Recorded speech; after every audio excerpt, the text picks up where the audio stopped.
নমস্কার, আমি সাম্য। আপনারা দেখছেন ব্রততী পরম্পরা ডিজিটাল নিউজ। আজকের শিরোনামে দোরগোড়ায় ভারতের অষ্টাদশ লোকসভা নির্বাচন, নারী আলোকচিত্রীদের সেকাল ও একাল।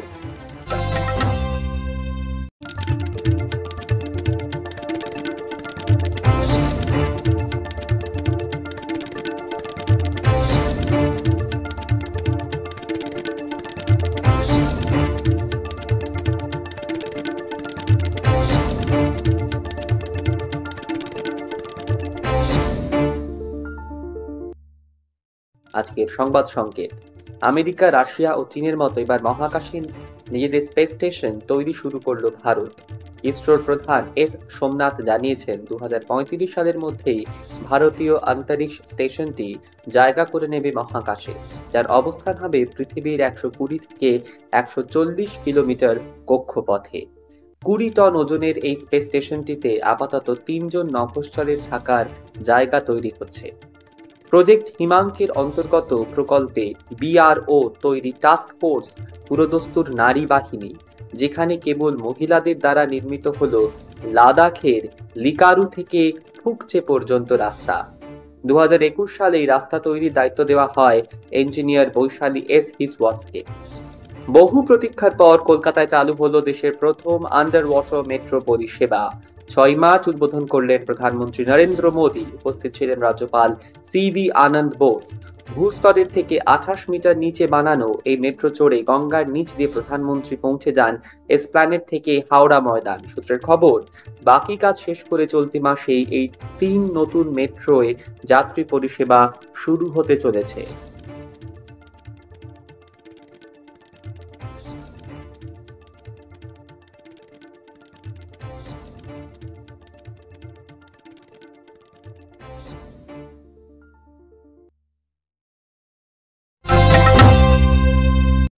আসছি বিস্তারিত সংবাদে। সবকিছু ঠিকঠাক চললে আগামী 1 সপ্তাহের মধ্যেই ঘোষিত হয়ে যাবে 2024 লোকসভা নির্বাচনের নির্ঘণ্ট।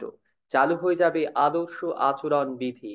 মনে করা হচ্ছে আগামী মাসে অর্থাৎ এপ্রিলের শেষে কিংবা মে মাসে শুরু হয়ে যাবে গণতন্ত্রের মহা উৎসব।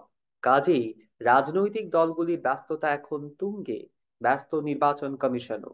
দেশ জুড়ে অবাধ ও শান্তিপূর্ণ নির্বাচন পরিচালনা করতে তারা বদ্ধপরিকর।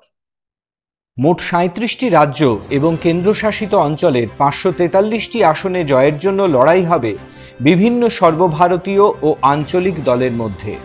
ম্যাজিক সংখ্যা 272-এর গণ্ডি পেরোতে উন্মুখ সকলেই।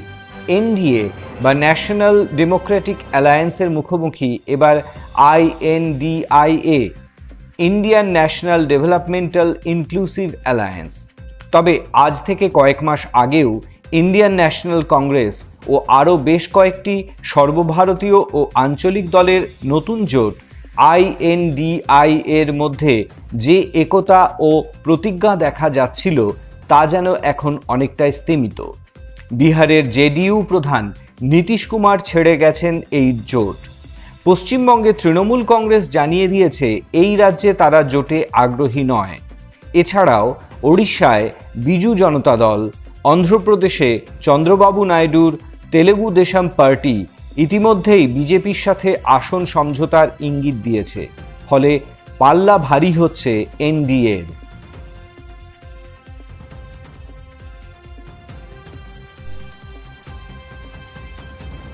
গত লোকসভা নির্বাচনে বিজেপি একাই জিতে নিয়েছিল 303টি আসন। ফলে তারা একক সংখ্যাগরিষ্ঠ দল হিসেবে এসেছিল ক্ষমতায়। এবার লক্ষ্য 370 আসন। সেই লক্ষ্য পূরণে প্রায় 47 কোটি মহিলা ভোটারের মন জয়ে তৎপর প্রধানমন্ত্রী নরেন্দ্র মোদী ও তাঁর দল। তাই প্রার্থী থেকে শুরু করে প্রকল্পের প্রচারে মহিলাদেরই প্রাধান্য দিতে চলেছে বিজেপির কেন্দ্রীয় দল। রাজনৈতিক বিশ্লেষকদের ধারণা, জেতার লক্ষ্যে এখনো পর্যন্ত এগিয়েই আছে বিজেপি তথা এনডিএ। গত বছর কর্ণাটক বিধানসভা নির্বাচনে ভালো ফল করে সে রাজ্যে ক্ষমতায় আসে কংগ্রেস। সেবার রাহুল গান্ধীর ভারত জোড়ো যাত্রা ও এবারের ন্যায় যাত্রায় ভালো সাড়া পাওয়া গেলেও ভোটের বাক্সে তার কতটা প্রতিফলন ঘটবে সে নিয়ে সংশয় থেকেই যাচ্ছে। বিশেষত জোটের অন্যান্য শরিকদের নিয়ে চলার ক্ষেত্রে কংগ্রেসের অবিসংবাদী নেতৃত্ব এখন প্রশ্নের মুখে।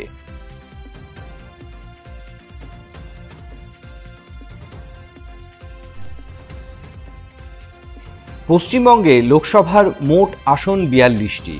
2019-এর লোকসভায় 22টি আসন জিতেছিল তৃণমূল কংগ্রেস।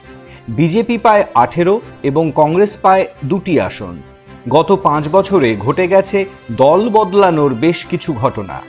এই মুহূর্তে রাজ্য রাজনীতি সরগরম হয়ে আছে শিক্ষা, রেশন, নিয়োগ ও আরও কিছু দুর্নীতির অভিযোগে। সন্দেশখালির ঘটনাও প্রভাব ফেলেছে জনমানসে। তাই পশ্চিমবঙ্গের সম্ভাব্য ফলাফল নিয়ে উৎসুক রাজনৈতিক মহল। তবে সব রাজনৈতিক দল ও প্রশাসনের কাছে সাধারণ মানুষের একটাই প্রার্থনা, এক ফোঁটাও রক্ত যেন না ঝরে এই ভোটে।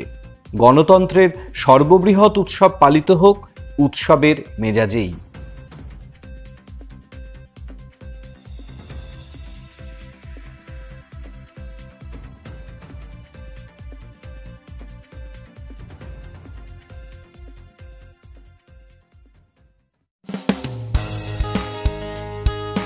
ব্রততী পরম্পরা ও কাব্যায়নের বিভিন্ন শাখায় অফলাইন ও অনলাইন আবৃত্তি প্রশিক্ষণের জন্য ভর্তি চলছে। কবির রোড, সল্টলেক, বারাকপুর, সোনারপুর, চুঁচুড়া, বেহালা, শ্রীরামপুর, শ্যামবাজার ও শান্তিনিকেতন শাখায় ভর্তির জন্য যোগাযোগ করুন এই নাম্বারগুলিতে।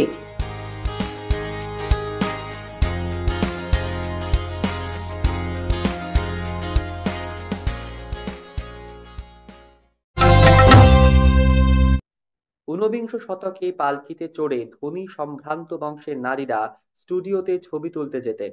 সেই আবদ্ধ স্টুডিওর আলোকচিত্রীও নারী। অন্নপূর্ণা দত্ত প্রথম বাঙালি নারী যিনি ফটোগ্রাফিকে জীবিকা অর্জনের উপায় হিসেবে গ্রহণ করেছিলেন। আজ এই আলোকচিত্রী নারীরা বহু সংগ্রাম পেরিয়ে 2024-এ বেশ সফল। শুনব সেই সব নারীদের গল্প নারী দিবসের এই সপ্তাহে। ভারতীয় নারী ফটোগ্রাফার হিসেবে দক্ষতা অর্জন করেছিলেন ত্রিপুরার মহারাজা বীরচন্দ্র মানিক্যের তৃতীয় স্ত্রী মহারানী মনমোহিনী।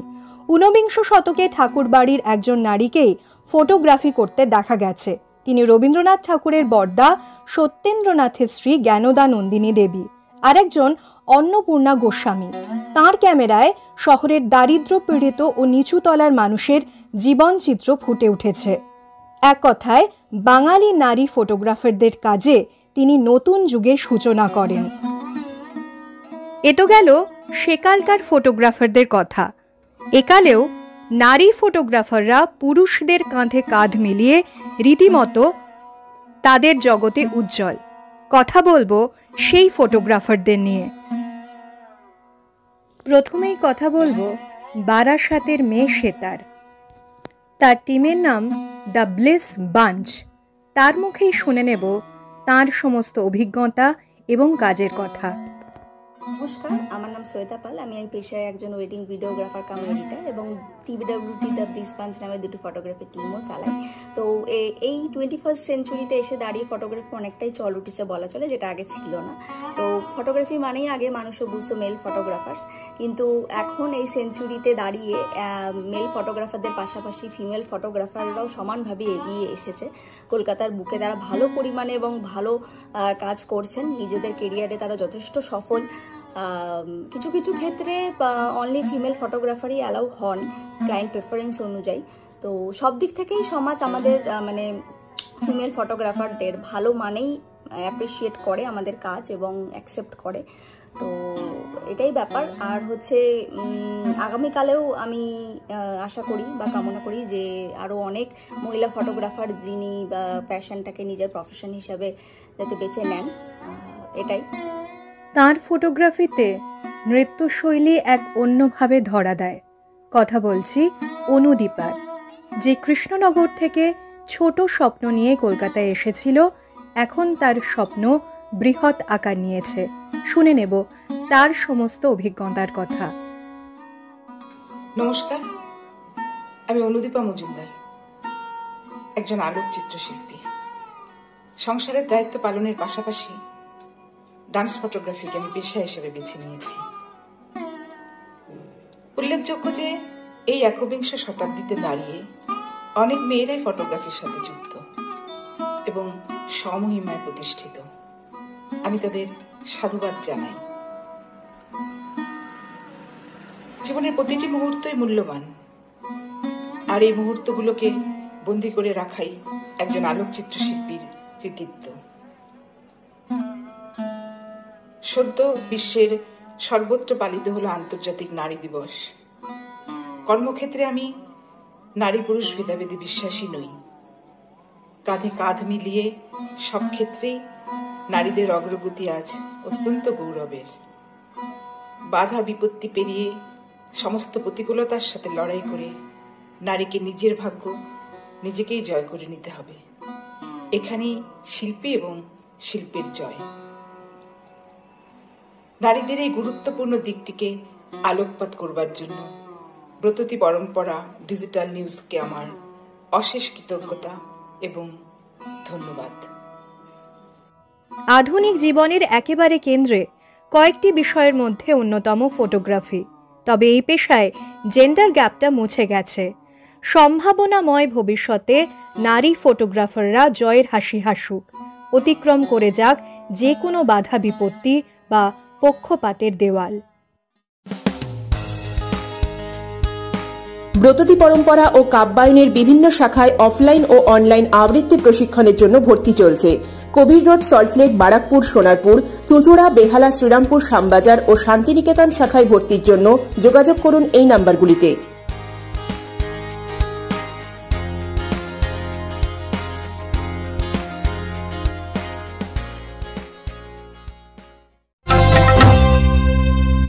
আজকের সংবাদ এ পর্যন্তই। দেখতে থাকুন ব্রততী পরম্পরা ডিজিটাল নিউজ। নমস্কার।